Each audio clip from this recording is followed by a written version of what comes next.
pre-made Launchbox 3700 retro games, everything from Nintendo all the way up to the Nintendo NES to Nintendo Switch, PlayStation 1, 2, 3, some Windows games, and everything in between like Dreamcast, Sega Genesis, and Nintendo 64. You've got Big Box if you want to pay for it. You've got some GameCube games like you're seeing now. And so everything is sent to you just on this little 500 gigabyte hard drive.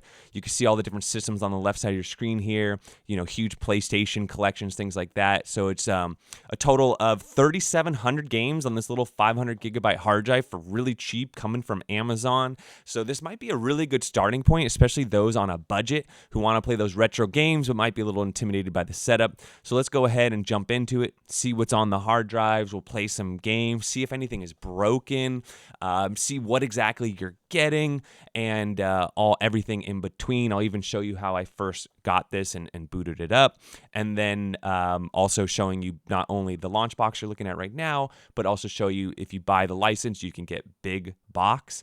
And so it's pretty cool, pretty neat. Let's check it out.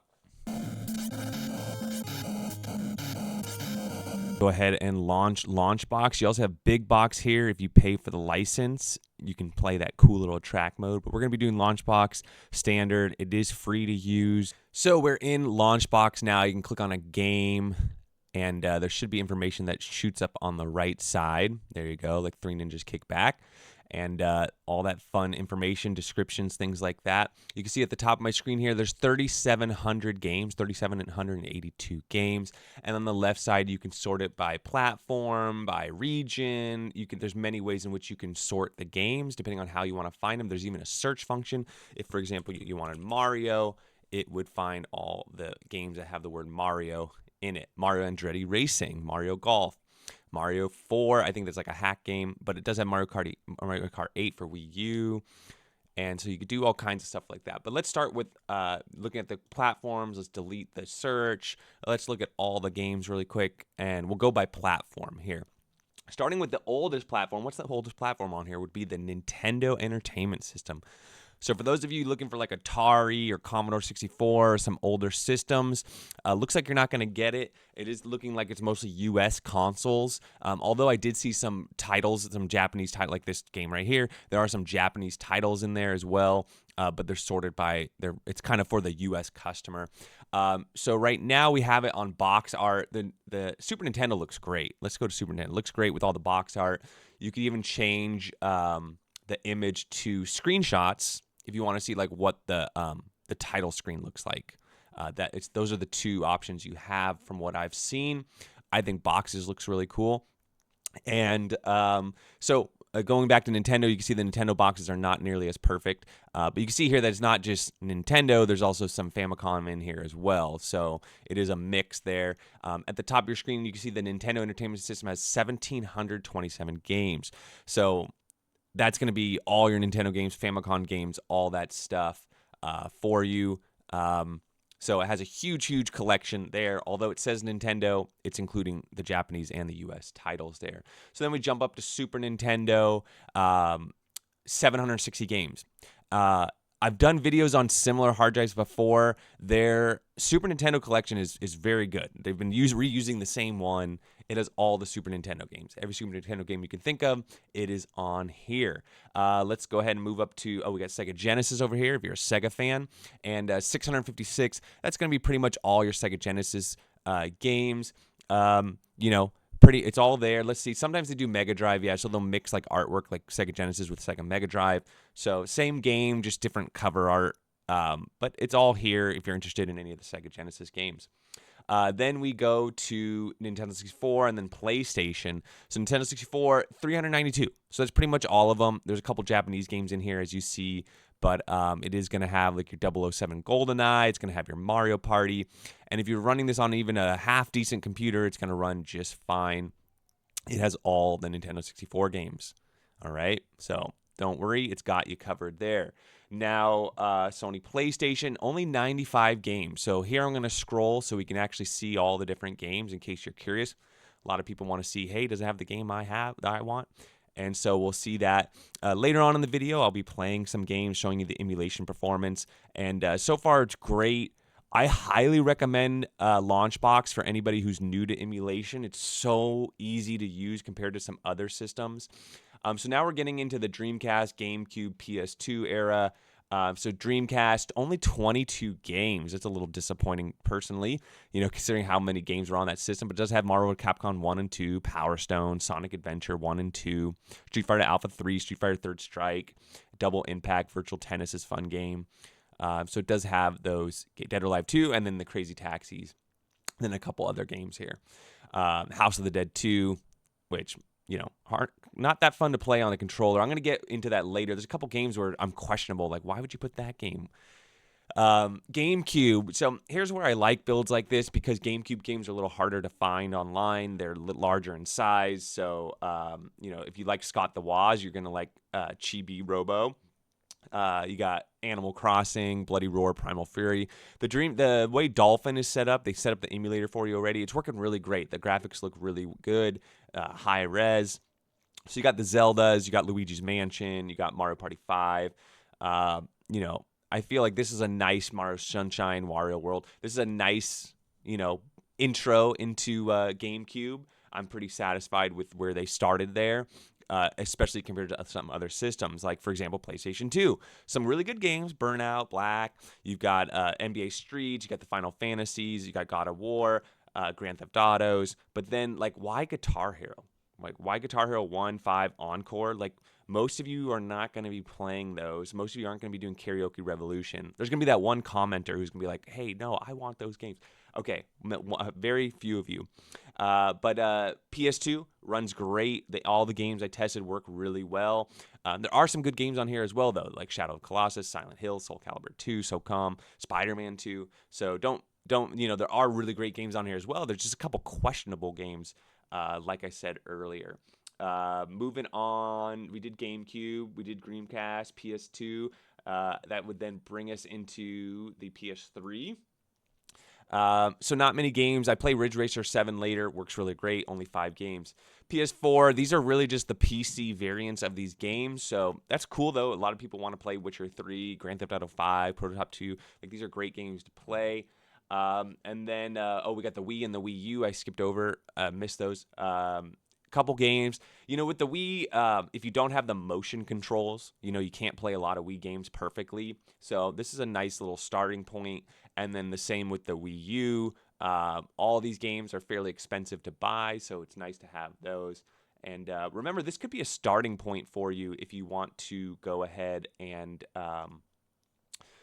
start your emulation collection. You can add the ROMs now that you have the front end all set up. This might be a good jumping off point, for you to get started, a little base, a little foundation to get started. So Windows games, interesting that they didn't include any new ones. Really, I mean, Shredder's Revenge is fairly new, but they didn't have, for example, like that new Star Wars Jedi game, or they're not throwing in some of these other builds. Are throwing in these bigger games, but it makes sense because the hard drive is only 500 gigabytes, so they're trying to throw in some of the smaller games that you could fit on here. So it makes sense why.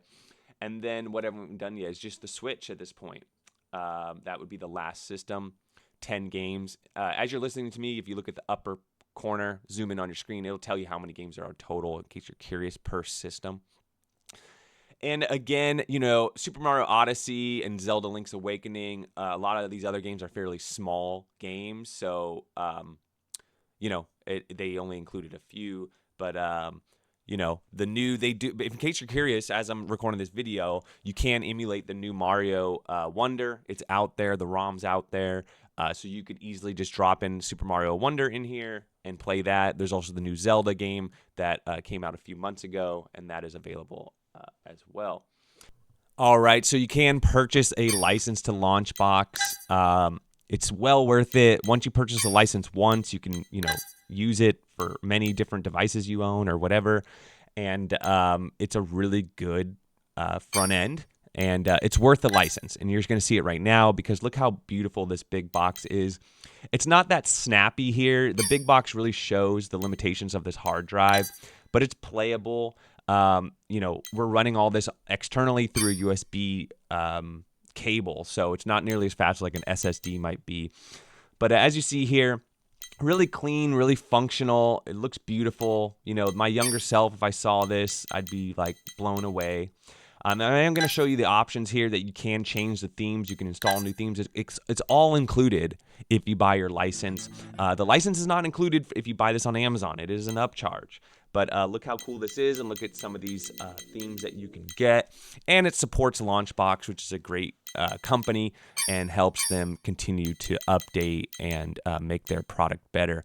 But as I mentioned earlier, you know, it has it all ready for you with all the games already on it. So it's a good jumping off point for a lot of people. And you can follow these really easy menus to make changes, which is not as intimidating as doing it from the back end without a you know, some sort of graphical user interface. So here I'm just showing you what exactly is on the hard drive. So here's the main drive here. There's a video there, tutorial. There's the install first. Most of you already have these files installed on your computer, but if you've never installed something like this before, it's a brand new formatted computer, you want to install that first. They outline this all in this Word document here. We can go ahead and just have a look here in case you're curious. It's going to be in a little bit of broken English, but basically tell you want to install those files first. And then it tells you if anything, the hotkeys, if anything's broken. It tells you the minimum system requirements here. A lot of you are going to be interested in that, which is basically like an i5 processor or better. And then here they have a video on how you can change your drive letters. So I've mentioned this before. These hard drives don't work unless you change the drive letters. You have to do this. You have to change it to the N drive, and then everything's going to work right out the box, just like it did for me. I had no issues with this build whatsoever once you change the drive letter. So here is the hard drive. It's in the little brown paper box here. Get the hard drive and a USB 3.0 cable. And then you open up the enclosure. And that's what you have here. Just takes the cable, goes into USB. You do need a computer for this. And then as far as how to open this, is that that must be the LED button, but how do they want you to open this? Oh, there it is. So that slides off like that. Can you just pull it down? There you go. All right. And what do we have here? We have a Western Digital Blue drive. This thing should be focusing on there. There we go.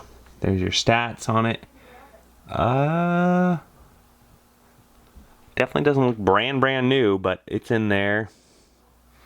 June 2013. Wow. I wonder if these are like old drives that they're just reusing. 5400 RPM. That's a slow drive. It's got this little writing on it too. So I doubt you're getting the latest and greatest. But you don't need that. I mean, it's just, you know, bare bones here. Don't expect anything crazy. And then you just stick that right in there. You slide it back on. Stick it back in, slide it back on, this slides back on. It's all just press fit stuff. It has a little foam in there so it doesn't move around at all. And there you go, that's it. All right, here we go. First game, Double Dragon for the Windows PC. I'm running this on an Xbox 360 controller. All these games are gonna run perfectly on an Xbox 360 controller. You can go wired or wireless. And the menu system as well, you can navigate through a controller as well. So you really actually don't need a mouse and keyboard at all for this build.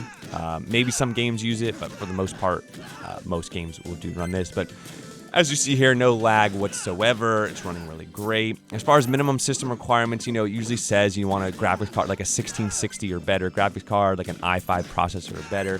But basically, if you have like a $500 laptop, then you're good. So here we go, Ridge Racer 7 for PlayStation 3. Again, running flawlessly. But that's gonna, you know, this is gonna be a little bit more graphically intense. Also, those PlayStation 4 games with the PC variants of them, like Grand Theft Auto 5. You know, you can even Google that. Google the minimum specs for Grand Theft Auto 5, and that'll give you a good idea for that. So this is PlayStation 2, actually. It's the Metal Slug Anthropology port of that game. And it's running just fine. All the PlayStation 2 games ran great. And here you go, beating the boss without dying once over here. But final thoughts on the system. Next system will be GameCube. GameCube looks great, by the way, for Bloody Roar. But about the system, I think it's a welcomed thing if you're into these pre-built, hard drives coming from China. One of the biggest common things I get is, watch out for viruses, things like that. If you're worried about that at all, put it on a computer that's not connected to the internet, doesn't have a graphics card, and you don't have to worry about that. It is kind of random games, that'd be the other con, that you make sure the game's on here you want. But as far as the pros go, is you can't find anything cheaper unless you make it yourself. Although I do highly recommend that you just make this yourself. Go download Launchbox and get the games you want, and you can build it for free. Awesome, go and do that. But for the people who are actually interested in this product, it's actually pretty good, especially for the price point. You can always transfer it onto a faster hard drive, but the best thing, in my opinion, the best thing for this is for somebody who's new and they just want something plug and play. This works, 1. Or 2, somebody who might even be a little more advanced and they want to have this as a foundation, and maybe they'll delete a few games they don't want and then add a few games they do want, and then it's that easy to just drag and drop those few little items, and now you have the perfect system for you for well under $100. And so I think the price to value, the proposition there is tempting. So it works. Everything I showed you was right out the box. I didn't have to fix a single thing. You do have to buy that license to Big Box if you need it, but other than that, you can use it without it. It's free. Anyways, that's what I think. Everyone's in a different boat. Let me know what you all think. Don't forget to like and subscribe, and we'll catch you on the next one.